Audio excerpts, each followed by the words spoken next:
हरियाणा साहित्य अकादमी का जो है सुंदर सा हाल और पांचों अकादमियों का परिवार यहाँ पर एकत्रित हुआ है। अंतर्राष्ट्रीय महिला दिवस की सभी साहित्यकार महिलाओं को व आप सभी महानुभावों को मैं बहुत बहुत बधाई देती हूँ। सबसे पहले मैं आज की मुख्य अतिथि हमारी परम आदरणीय डॉक्टर उर्मी कृष्ण जी जो हमारे बीच में अम्बाला से पधारी हैं, मैं उनका हार्दिक स्वागत करती हूँ। कृपया जोरदार तालियों से उनका स्वागत करें। सविता गर्ग जी जिनका बहुत ही सुंदर सा कंठ है, वह सरस्वती वंदना हेतु कृपया वो मंच पर पधारी। आप सभी को प्रणाम करती हूँ। मंच की गरिमामय उपस्थिति को नमन करती हूँ। माँ वीणा वादिनी के चरणों में एक भेंट समर्पित कर रही हूँ। आप सब भी मन से जुड़िएगा। कर जोड़ कर विनती करूँ मैं तुझसे ही माँ शारदे, तू बुद्धि का और ज्ञान का माँ मुझको भी वरदान दे। कर जोड़ कर विनती करूँ मैं तुझसे ही माँ शारदे, तू बुद्धि का और ज्ञान का माँ मुझको भी वरदान दे। तू श्वेत वर्णी कमल नयनी भक्तों पर करती दया, तेरी शरण में जो भी आया माँ वो तेरा हो गया। मैं मूढ़ अज्ञानी हूँ माता, मुझ पे थोड़ा ध्यान दे। तू बुद्धि का और ज्ञान का माँ मुझको भी वरदान दे। कर जोड़ कर विनती करूँ, तेरी दया से बोले गूंगा ज्ञान का वर पाए माँ। नाम उसका होता जग में जो भी तुझको ध्याए माँ। भटकूं मैं जग में कब तलक तू मुझको भी पहचान दे।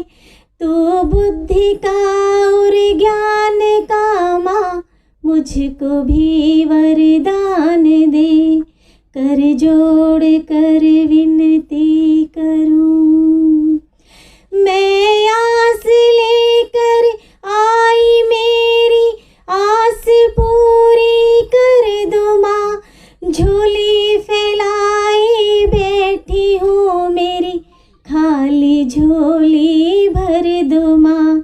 निर्जीव सा संगीत मेरा तू सुरों में प्राण दे। तू बुद्धि का और ज्ञान का माँ मुझको भी वरदान दे। कर जोड़ कर विनती करूँ मैं तुझसे ही माँ शारदे, तू बुद्धि का और ज्ञान का माँ मुझको भी वरदान दे। मुझको भी वरदान दे। जय माता। बहुत बहुत धन्यवाद आपका आदरणीय सविता जी। अभी काव्य गोष्ठी को हम प्रारंभ करना चाहते हैं। हमारे बीच में संगीता बेनीवाल जी पधारी हुई हैं, उर्मिल सखी जी पधारी हुई हैं, सुनीता नैन जी हैं, तरुणा गुप्ता जी हैं और शिखा श्याम राणा जी हैं, मंजू बिस्ला जी हैं। आप सभी का भी हार्दिक स्वागत है। और इसी के साथ ही मैं मंजू बिस्ला जी को बुलाना चाहूँगी। मंजू बिस्ला जी कृपया मंच पर आएं।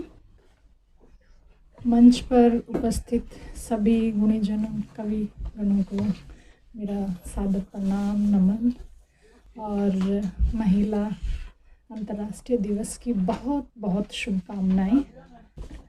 महिला हैं, सशक्त भी हैं और इसी सशक्तिकरण को मनाने की ज़रूरत है।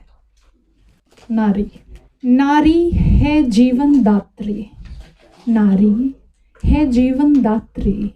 योगदान समाज में उसका कमतर आंका नहीं जा सकता।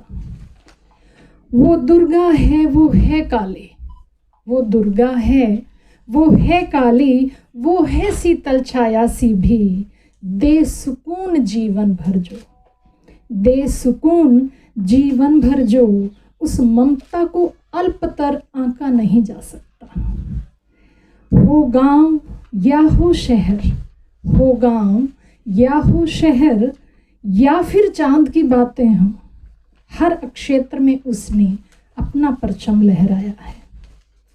विकास की नई लहर में पुरुष संग कदम बढ़ाया है नर नारी एक दूजे के पूरक, है नर नारी एक दूजे के पूरक, वजूद को उसके कमतर आंका नहीं जा सकता।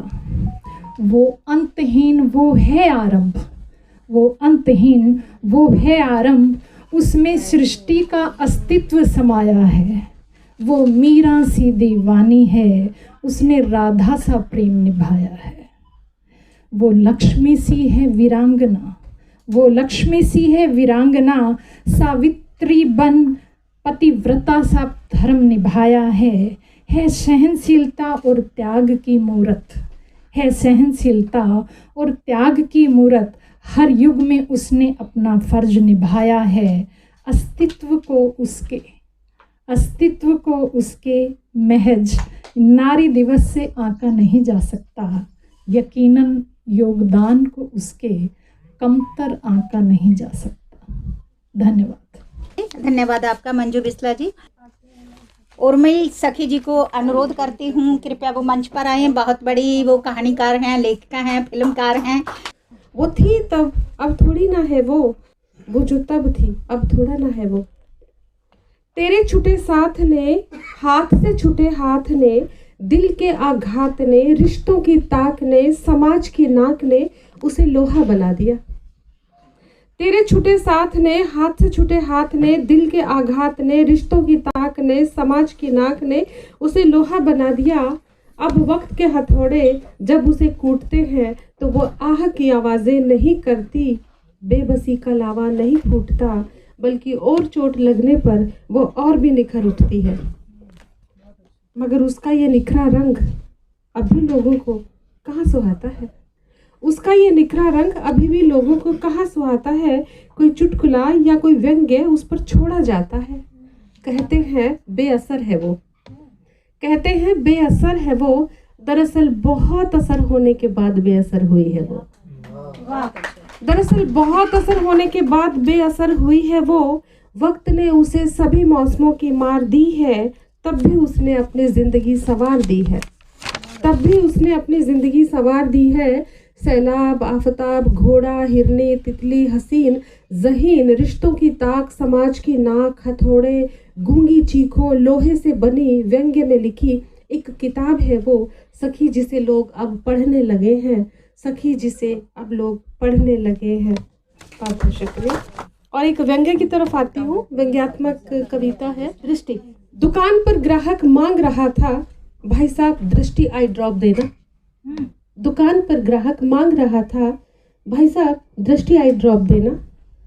और घूर रहा था मुझे अपनी छोटी छोटी मिचमिचाई सी आंखों को पूरा गोल गोल घुमा। और घूर रहा था मुझे अपनी छोटी छोटी मिचमिचाई सी आंखों को पूरा गोल गोल घुमा। कर रहा था कोशिश मापने की मेरे जिस्म की लंबाई, गोलाई, चौड़ाई। और मैं मन ही मन सोच रही थी, आंखों में दृष्टि आई ड्रॉप डालने पर भी कहाँ बदलेगी इसकी दृष्टि। और मैं मन ही मन सोच रही थी, आंखों में दृष्टि आई ड्रॉप डालने पर भी कहाँ बदलेगी इसकी दृष्टि। स्त्री को देखती ही हो जाएगी खराब। काश बने कोई ऐसी दृष्टि आई ड्रॉप डालते ही जिसे आंख में बदल जाए पुरुष का नजरिया और औरत हो जाए सुरक्षित, और औरत हो जाए सुरक्षित। काश बने कोई ऐसी आई दृष्टि। तो इसी के साथ ही मैं अनुरोध करती हूँ, हमारी शिखा श्याम राणा जी हमारे बीच में पहुँच चुकी हैं। नमस्कार सभी को। मैं भूमिका नहीं बनाऊंगी, सीधा अपनी कविता पे आऊंगी। कविता का शीर्षक है मेरी परछाई। मुझे अच्छा लगता है, मुझे सुनना अच्छा लगता है, मुझे सुनना अच्छा लगता है। तुम अपनी माँ जैसी हो, तुम अपनी माँ जैसी दिखती हो, तुम में उनके गुण हैं, संस्कार है, तुम उनकी परछाई हो।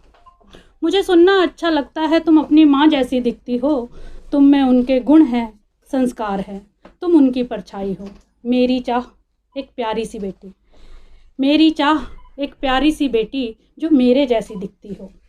मेरी चाह एक प्यारी सी बेटी जो मेरे जैसी दिखती हो, जिसमें मेरे गुण मेरे संस्कार हो, जो मेरी परछाई हो। आह, पर कब क्रूर समाज को मेरे किसी फैसले ने हर्षाया, पर आह,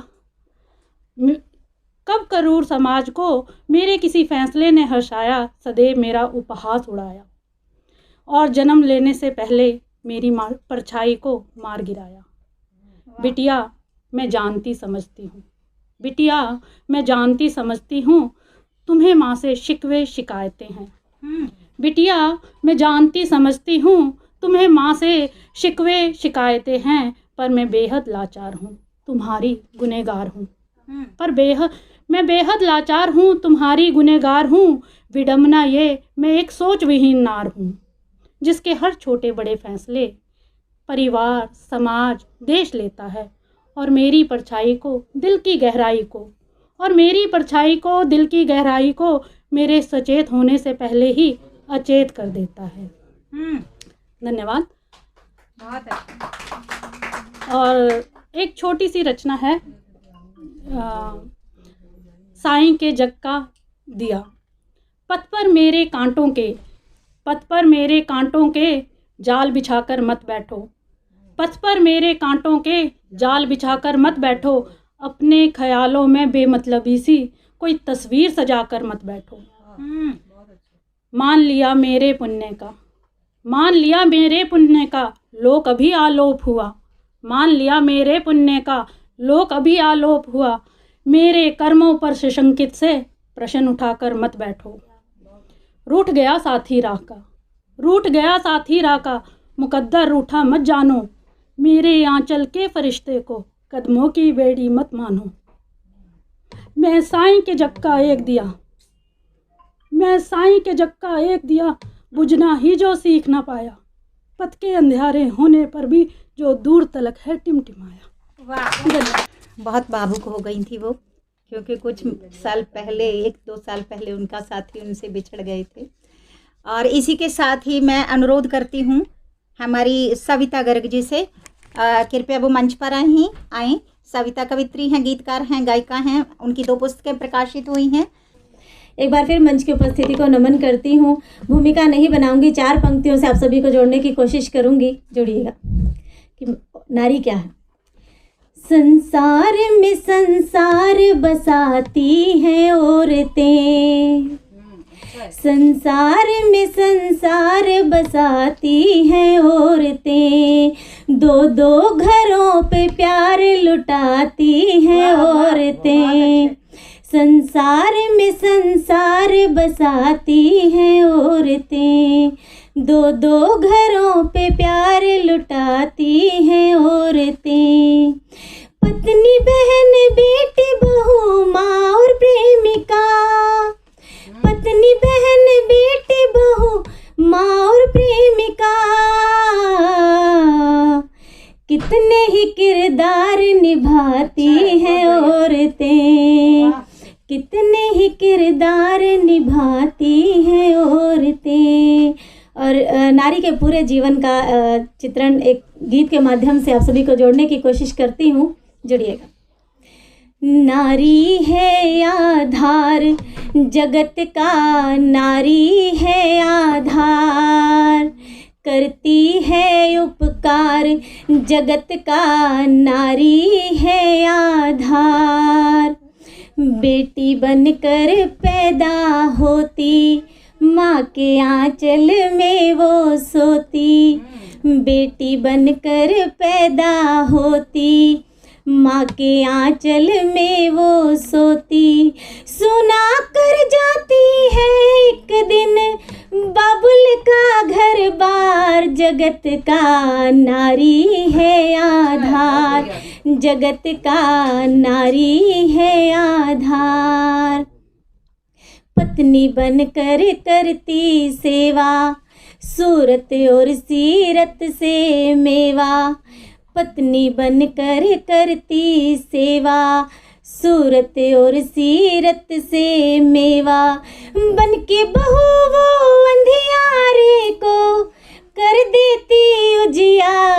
जगत का नारी है आधार, जगत का नारी है आधार। ना समझो कि है ये अबला, ना समझो कि है ये अबला, पड़े ज़रूरत बनती सबला, पड़े ज़रूरत बनती सबला। बन के कालिका कर देती है दुष्टों का संहार, जगत का नारी है आधार, जगत का नारी है आधार। और बन के माता प्रेम लुटाए, इस धरती को स्वर्ग बनाए, बन के माता प्रेम लुटाए, इस धरती को स्वर्ग बनाए। सावी बोले ब्रह्मा जी का प्यारा सा उपहार, जगत का नारी है आधार, जगत का नारी है आधार। करती है उपकार, जगत का नारी है आधार। और अंत में यही कहूँगी कि यदि नारी शक्ति है तो पुरुष शिव है, और मेरा मानना है कि यदि नारी के बिना जीवन अधूरा है तो पुरुष के बिना भी कहाँ पूरा है। तो इसी के साथ ही मैं बुलाना चाहूँगी हमारी आदरणीय संगीता बेनीवाल जी, कृपया वो मंच पर आएं। नमस्कार। सुनो तुम्हारा 20 बन जाना, मेरा 19 ही बने रहना, ये मेरी चूक नहीं है। सुनो तुम्हारा 20 बन जाना, मेरा 19 ही बने रहना, ये मेरी चूक नहीं है। कभी किसी मोड़ पर कमज़ोर न पड़ूं, तुम्हारा यूं कदम कदम पर संग चलना। गैर महफूज राहों में खुद एक पग आगे बढ़ा, मुझे एक पग पीछे छिटकना। उन्नत सोपानों पर चढ़ते हुए मुड़ मुड़ कर पीछे मेरी ओर हाथ बढ़ाना। जीवन के बोझिल सफ़र का बोझ अपने ही कंधों पर लादे रखना, ये सब तुम्हारे बस का नहीं है। कहते रहना ना मुनासिब रवैयों से हमें यूं ही बचाते रहना। तुम्हारा इस तरह मुझे 19 साबित करना ही तुम्हारा पग पग पर मेरे संग होने का यकीन है। ये तुम्हें कब याद रहती हैं जन्म तिथि सालगिरहें, कब ज़रूरत महसूसते हो मेरी रुचि अरुचि की जानकारी रखने की, और कहाँ करना आया तुम्हें प्यार का इजहार, कहाँ सेज पाए तुम मिलन के संस्मरण। इन सब के बावजूद कहाँ रह पाए तुम एक पल भी मुझसे दूर। कभी आ भी जाना बस वैसे ही जैसे बच्चा आ जाता है बगीचे में अपनी गेंद ढूंढने, या अचानक आ जाता है कोई झोंका सीली सीली हवा का, या कभी छेड़ जाती है नथुनों को झोंके की सुगंध पड़ोस की रसोई से। कभी आ भी जाना बस वैसे ही जैसे परिंदे आते हैं नीड़ की उधेड़ बुन में, या आती हैं गिलहरी पूरे हक से मुंडेर पर। जब आओ तो दरवाजे पर घंटी की बजाय मेरे नाम की पुकार दे आना। मुझसे मेरा समय मांग कर मत आना, हाँ अपना समय साथ जरूर ले आना। फिर दोनों समय को जोड़कर झूला बनाएंगे, अतीत और भविष्य के बीच पुरानी बत्तियों की पींग चढ़ाएंगे। और जब लौटो तो थोड़ा मुझे ले जाना साथ, थोड़ा खुद को छोड़े जाना, फिर वापस आने के लिए खुद को एक दूसरे में पाने के लिए। घर घर, ये बच्चियां जो घर गुड़िया पटोले से खेलती हैं, इस पे कविता है। खेलती हैं बचपन में गुड़िया पटोलों संग घर घर, नित नया घर, ये इसका घर वो उसका घर, शिद्दत है इस खेल में। फिर छोड़ देती हैं सयानेपन में बचपन की खेलें। सदियों से खेल रही हैं घर घर, हर जन्म नया घर, हर आयु में खेला घर घर। यूँ कहूँ खेल सकती हैं घर घर बचपन से वृद्धावस्था तक, या यूँ कहूँ जन्म जन्मांतर प्रतिपल खेलती हैं घर घर। एक सवाल आज भी किए है घर स्त्री के मन पर, कहाँ है घर, कौन सा घर। Thank you. और इसी के साथ ही अब मैं बुलाना चाहूँगी सुनीता नैन जी को। शुक्रिया संतोषी। ती बेगानी नहीं वे लोको अज पुत बेगाने होए, ती बेगानी नहीं वे लोको अज पुत बेगाने होए, ताइयों माँ पे रहंदे कल्ले कंधा लग लग रोए, ताइयों माँ पे रहंदे कल्ले कंधा लग लग रोए। मैं तां कहंदी रब्बा हर एक घर विच धी तां होए, मैं तां कहंदी रब्बा हर एक घर विच धी तां होए, जी दे अगे रो के मां दे दर्द तां हल्के होए, जी दे गल लग मां पे रोए। सॉरी, ये कुछ भाव काफ़ी दिनों से एक्चुअली चल रहे थे मन में, तो कल रात को लिखे गए। रब जाने ओ कौन नहीं, मैं तां कहंदी रब्बा हर एक घर विच धी तां होए, जी दे अगे रो के मां दे दर्द तां हल्के होए, जी दे लग गल मां पे रोए, अथरू न पूछे कोए, ताइयों मां पे रहंदे कल्ले कंधा लग लग रोए। रिश्तों की बात आ रही है कि आज के टाइम में रिश्ते इतने ख़राब हो गए कि बहन भाई या कोई भी रिश्ता है वो पैसों से तोला जाता है। बचपन खेडे भैन भरा हुण अज बेगाने होए, रब जाने की होया जिन्हें पट दिते दिल मोए, रब जाने ओ कौन कड़ी जिन पट दिते टोए, ताइयों मापे रहंदे कल्ले कंधा लग लग रोए। देख ले अज ओए रब्बा अपने जने पर आए होए, जी दे लई सी रातां जागियो एक एक दिन गिनवाए, देखो लोको पैसे ने अज रिश्ते सारे खोए, ताइयों मापे रहंदे कल्ले कंधा लग लग रोए। लड़की का जैसे कहते हैं कि भी तू बेगानी है, बेगाने घर जाना है, ससुराल में कहते हैं तू बेगानी की जाई है, तो उस पर लिखी हैं 2 लाइनें। पेके कर सी छड़िया सुन के तू धी बेगानी होए, सौरे कर भी एहो सुनिया कि तू जाई बेगानी होए, पेके सौरे दोहां विच मेरा नहीं ठिकाना कोए।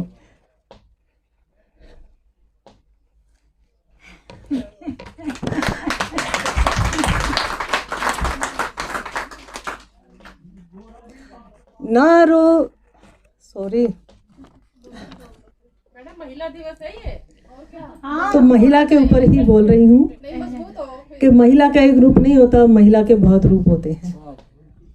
ना रो बाबल मेरिया ते, सॉरी निकल नहीं रहा है, ना रो बाबल मेरिया ते ना रो मेरी माए, रब तो पहला रब हो मेरे, तुसी रब तो वड्डे होए, दोहें रल मिल फोल लवांगे।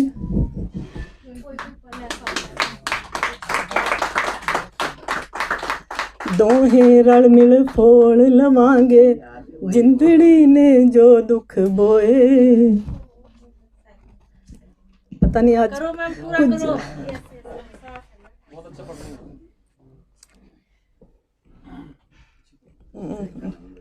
देख रबा मैं किधरे जावा, सारे लोग बेगाने होए, कानू लोकी कहंदे ने के धी ना किसे दे होए, ਧੀਆਂ ਨਾਲ ਹੀ ਘਰ 'ਚ ਖੁਸ਼ੀਆਂ, ਧੀਆਂ ਤੋਂ ਦੁਨੀਆ ਹੋਏ। ਧੀ ਬੇਗਾਨੀ ਨਹੀਂ ਵੇ ਲੋਕੋ ਅੱਜ ਪੁੱਤ ਬੇਗਾਨੇ ਹੋਏ। ਧੀ ਬੇਗਾਨੀ ਨਹੀਂ ਵੇ ਲੋਕੋ ਅੱਜ ਪੁੱਤ ਬੇਗਾਨੇ ਹੋਏ। ताइयों मापे रहंदे कल्ले कंधा लग लग रोए। एक्चुअली मैं ओल्ड एज होम में गई थी तो पहले 10-15 होते थे, अब गई 35 लोग मिले मुझे। तो मुझे उन्हीं को देख के ये एहसास हुआ कि माँ बाप को छोड़ के आज सारे रिश्ते ख़त्म हो गए हैं और माँ बाप अकेले रह रहे हैं। बच्चों के लिए पैसा, अपनी नौकरी, सब कुछ वही रह गया। सॉरी, कंट्रोल नहीं कर पाई मैं चीज़ को, सॉरी। सचमुच ये हमारे भारत की बहुत बड़ी त्रासदी है कि हमारे यहाँ पे वृद्धाश्रम बन रहे हैं जो नहीं बनने चाहिए। हमें स्वयं ही अपने माता पिता की सेवा करनी चाहिए, तो बहुत ज़रूरी है। उन्होंने अच्छी रचना लिखी और वो भावुक हो उठी। और इसी के साथ ही हमारे बीच में 500 अकादमियों का स्टाफ भी बैठा हुआ है। उनके बिना यह कार्यक्रम बड़ा मुश्किल होता है होना। उनके सहयोग के लिए, उनके स्वागत के लिए एक बार जोरदार तालियां बजा दीजिए आप। अब मैं बुलाना चाहूँगी आदरणीय तरुणा जी को। तरुणा MA MPhil इंग्लिश में हैं और साथ में वो लेक्चरर हैं अंग्रेजी विभाग की महिला महाविद्यालय पंचकूला में। सभागार में उपस्थित सभी प्रबुद्ध जनों को मेरा विनम्र नमन। शीर्षक है बिटिया के नाम। हाँ, नहीं हूँ मैं तुम्हारी नानी जैसी। हाँ, नहीं हूँ मैं तुम्हारी नानी जैसी। तुम्हारी नानी का बनाया खाना तुम्हें पसंद है। उनके हाथों में घर शीशे सा चमकता है। उनके बुने स्वेटर पहनकर तुम बड़ी हुई हो और उनसे सुनी है तुमने ढेरों ढेर कहानियाँ। और मैं उनकी बेटी, तुम्हें शिकायत है। और मैं उनकी बेटी, तुम्हें शिकायत है कि तुम्हारे लिए रोज़ रोज़ व्यंजन नहीं बनाती, बुनना सीखकर भी स्वेटर नहीं बुनती, घर साफ रखने की हिदायतें उल्टे तुम्ही को दिए रहती हूँ। और तुम्हारे बचपन की कहानियों में मैं नहीं जोड़ पाई परी कथाएं। हाँ, नहीं हूँ मैं तुम्हारी नानी जैसी। पर अपनी नानी को तुम जानती ही कितना हो। पर अपनी नानी को तुम जानती ही कितना हो। नानी, माँ, पत्नी और ख़ानदान की बहू होने और बनने से इतर भी वे कुछ थी। तुम नहीं जानती। तुम नहीं जानती पढ़ने की कितनी शौकीन थी वे, कितना भाव प्रवण लिखा करती थी। जब स्टेज से बोलती तो सब मंत्रमुग्ध सुना करते थे। हिंदी जितनी अच्छी पंजाबी बोलती थी। हॉस्टल में सखियों के संग मिल गीत गाती थी। एक नोटबुक थी उनकी जिसमें वे अपने पसंदीदा नज़में नोट किया करती थी। पंथ और बटालवी उनके फेवरेट थे। देश और दुनिया की राजनीति उनका विषय था और क्रिकेट उनका शौक। तुम नहीं जानती, पर मैंने देखा है उन्हें धीरे धीरे बरस दर बरस एक निहायत घरेलू औरत में तब्दील होते और फिर वहीं तक सीमित होते। आजकल जब कहीं सभा समारोह में किसी विदुषी को अपनी बात कहते सुनती हूँ तो जाने अनजाने उनका ही ख्याल आता है मन में और उभरती है उनके आज की छवि। अकेली एक कुर्सी पे स्थापित वे टीवी के बेमतलब सीरियल्स में ज़िंदगी के अर्थ खोजती, धुंधलाती निगाहों से अखबार के पन्ने पलटती, किताब और लिखे हुए के प्रति आज भी वैसी ही उत्सुक और हम बच्चों की हर छोटी बड़ी उपलब्धि पर खूब खुश। नहीं हूँ मैं तुम्हारी नानी जैसी। नहीं हूँ मैं तुम्हारी नानी जैसी। तुम कहती तो हो कि मैं तुम्हारी नानी जैसी नहीं, पर नहीं जानती कि मैं तो उनकी ज़िंदगी का अगला वरक हूँ और सदा यही चाहा कि कम से कम इस पन्ने पर तो उनकी मनचाही इबारत लिखी जा सके। नहीं हूँ मैं तुम्हारी नानी जैसी। तुम कहती तो हो कि मैं तुम्हारी नानी जैसी नहीं, पर नहीं जानती कि मैं तो उनकी ज़िंदगी का अगला वरक हूँ और सदा यही चाहा कि कम से कम इस पन्ने पर तो उनकी मनचाही इबारत लिखी जा सके, क्योंकि मैंने संभाल ली थी छीजने से पहले उनकी नज़मों वाली नोटबुक, उनके शौक़, उनकी मेधा, उनकी प्रखरता। उनके सपनों को मरने से पहले मैंने अपनी आँखों में भर लिया था। पर बिटिया पीढ़ी दर पीढ़ी सपनों का, बचपन में सुनी परी कथाओं का बोझ वहन करना सरल नहीं होता।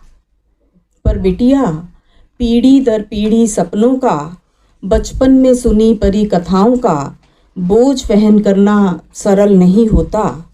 इसलिए मैं तुम्हें इस भार से मुक्त करती हूँ। वो सपने मैं अपनी ही आँखों में रखूँगी और अपने ही बूते उनमें रंग भरूँगी। तुम्हें मैं परिधियों का आंगन नहीं, उड़ने को आकाश दे रही हूँ। बंधी बंधाई लीक वाली राह नहीं, पंखों को परवाज़ दे रही हूँ। और ये भी याद रखना कि जीवन में कोई भी असीम सीमाहीन नहीं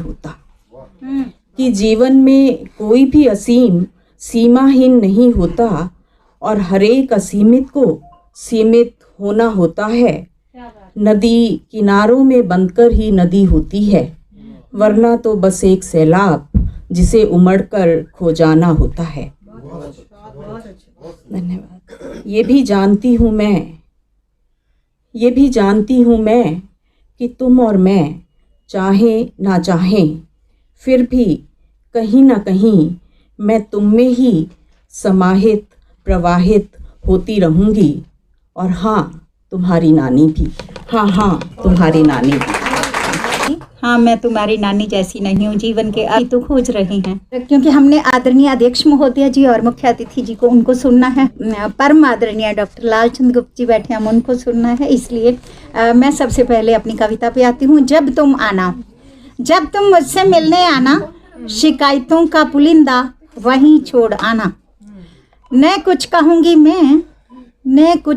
मैं, न तुम दोहराना। टपके जो बूंदें उन्हीं में नहाना। झुक जाऊं जब मैं धरा सी, पकड़कर हाथ नभ सा हो जाना। मैं सोचती हूँ कि हम दोनों, पुरुष को स्त्री की जरूरत है और स्त्री को पुरुष की, वो उस पे मैंने लिखा है, हे स्त्री मैं कहाँ हूँ यह सवाल करती तुम अच्छी नहीं लगती। हे स्त्री मैं कहाँ हूँ यह सवाल करती तुम अच्छी नहीं लगती। यदि तुम बेटी हो मैं बाप हूँ, बहन हो तो भाई हूँ, प्रेमिका हो तो प्रेमी, पत्नी हो तो पति हूँ। तुम माँ हो तो बेटा हूँ तुम्हारा। तुम माँ हो उर्मी कृष्ण दीदी, मुझे सुनना प्लीज। यदि तुम बेटी हो मैं बाप हूँ, बहन हो तो भाई हूँ, प्रेमिका हो तो प्रेमी, पत्नी हो तो पति हूँ। तुम माँ हो तो बेटा हूँ तुम्हारा, दादी हो तो दादू हूँ, नानी हो तो नानू। कभी नहीं सोचा मैंने कि मैं कहाँ हूँ, पुरुष ने कभी नहीं सोचा कि मैं कहाँ हूँ। हे सखी तुम ऐसा क्यों सोचती हो? तुम मेरा हृदय हो, मेरी बाजुओं का बल हो, सोचने की शक्ति हो, मेरी भक्ति हो, मेरी आशाओं की डोर हो, विश्वासों की पोर हो। मैं चलता फिरता, उठता बैठता, खाता पीता सब कुछ तुम्ही से तो करता हूँ। तुम जानती हो मैं थोड़ा थोड़ा तुमसे डरता हूँ। तुम जानती हो मैं थोड़ा थोड़ा तुमसे डरता हूँ। पगली तुम पूछती हो मैं कहाँ हूँ। यह धरती, हवा, जल, तेज, अंबर सब जगह तू ही तो है। यह धरती, हवा, जल, तेज, अंबर सब जगह तू ही तो है।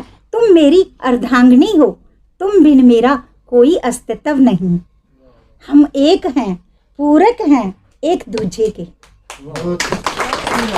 अब मैं अनुरोध करती हूँ हमारी परम आदरणीय दीदी मुख्य अतिथि महोदय, हम न शिकायत करें न किसी को बहुत कुछ बुरा भला कहें, हमें पूरी तरह इसको, क्योंकि महिलाओं को लड़ते लड़ते 100 साल से भी ऊपर हो गए हैं। 1908 में शुरू किया था ये महिलाओं ने, ये अपना अधिकार मांगा था और वो अधिकार में रोटी और अर्थ, रोटी और धन खर्चे के लायक ये 2 चीज़ें मांगी थी। हाँ, मैं समझती हूँ कि आज की बहुत सी महिलाओं को ये चीज़ें प्राप्त हो भी गई हैं और किसी को नसीब में, जिसको हम कह देते हैं नसीब, लेकिन वह नसीब का प्रयोग हमने नहीं करना चाहिए, क्योंकि हम जब समर्थ हैं तो हमारी साथिन भी, हमारी दूसरी महिला भी, हमारी माँ बहन बेटी सहेली सब कुछ उन्नत होगी, उन्नति पर होगी और वह भी सब हमारे लायक होगी, दुनिया के लायक होगी। आप प्रत्येक स्त्री को आज ये सोचना चाहिए कि मैं किस योग्य बनी हूँ इतने वर्षों में, और नहीं बनी हूँ तो क्यों नहीं बनी हूँ, और कुछ प्राप्त आपने कर लिया है तो आप दूसरे की सहायता अवश्य कीजिए। तो केवल आशीर्वाद के लिए यहाँ बैठी हूँ आप लोगों को।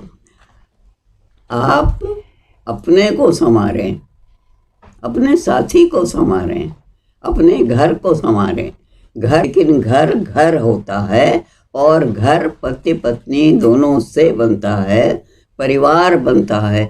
परिवार बनता है तभी नगर और गांव बसते हैं और तभी शहर बसते हैं और तभी दुनिया चलती है। और मेरा बहुत बहुत आशीर्वाद है आप सभी के लिए। मैं तो बस एक चिराग हूँ, अंधियारे से पूछ लो क्या मेरी औकात। से हम हैं, उनको हम बुलाना चाहेंगे, हमारे परम आदरणीय अकादमी के निदेशक। कुछ एक अपनी अभावग्रस्त ज़िंदगी के कारण भी कई बार भावुक हो जाते हैं, तो ये महसूस न करें, क्योंकि हम सब लोग एक परिवार की तरह से हैं।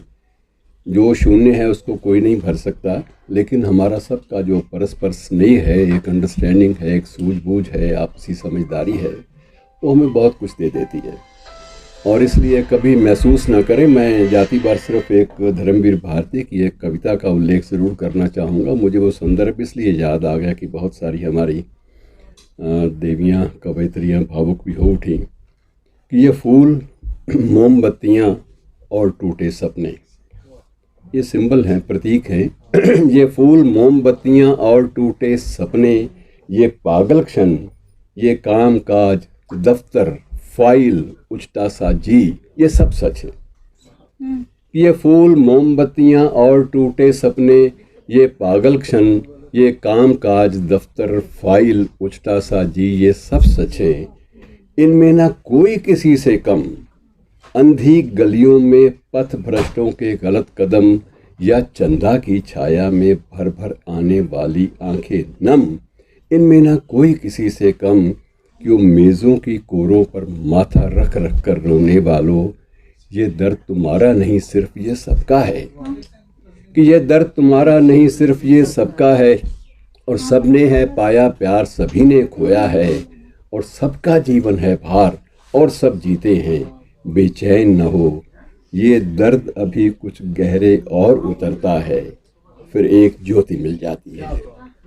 कि बेचैन न हो ये दर्द अभी कुछ गहरे और उतरता है, फिर एक ज्योति मिल जाती है, जिसके मंजुल प्रकाश में सबके अर्थ नए खुलने लगते, क्यों मेज़ों की कोरों पर माथा रख रख कर रोने वालों, ये दर्द तुम्हारा नहीं सिर्फ ये सबका है। मैं आभारी हूँ, परम सत्ता की प्रतीक हैं, और आप सबका फिर एक बार हार्दिक अभिनंदन। और हमारी आज की अध्यक्षा इस कार्यक्रम की डॉक्टर उषा लाल जी, उनकी मेरी कविता है अस्तित्व की तलाश। मैं एक सूचनार्थ बात बता दूं कि डॉक्टर मंगल को लोग डॉक्टर उषा राव के पति के तौर पे जानते हैं।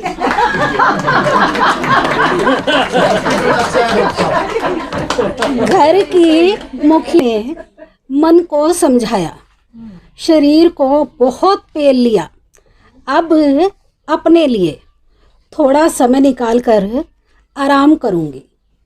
अगले दिन जैसे ही वो चारपाई पर बैठी आराम करने, घर के हर एक सदस्य ने पूछा बारी बारी, तबीयत तो ठीक है ना? उसने कहा हाँ हाँ मैं बिल्कुल ठीक हूँ, आराम कर रही हूँ। आश्चर्य हुआ सुनकर, बात करने लगे, आराम कर रही है, डॉक्टर को दिखाओ। आज से पहले कभी ऐसा हुआ है क्या? घर की औरत आराम करने बैठे। आपस में सलाह मशवरा हुआ, पंचायत हुई, डॉक्टर को बुलाया। डॉक्टर ने कहा बहन जी या माता जी जो भी कोई अपनी मर्जी से लगा लो।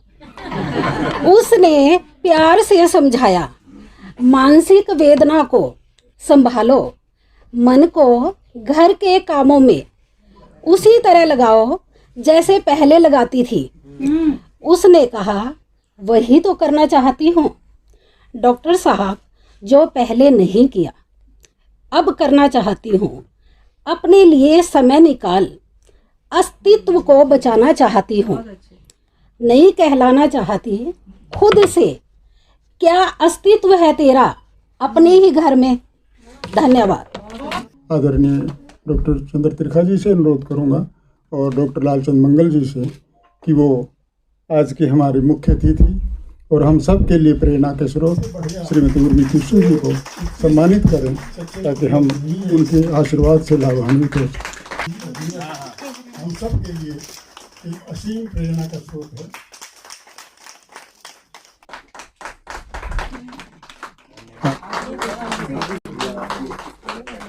मुकेश और मनीषा सिर्फ दो ही ऐसे हैं जो सारे कार्यक्रमों को, सारी योजनाओं को कार्यान्वित कर रहे हैं। सुमन जी को अनुरोध करूंगा कृपया वो भी आएं।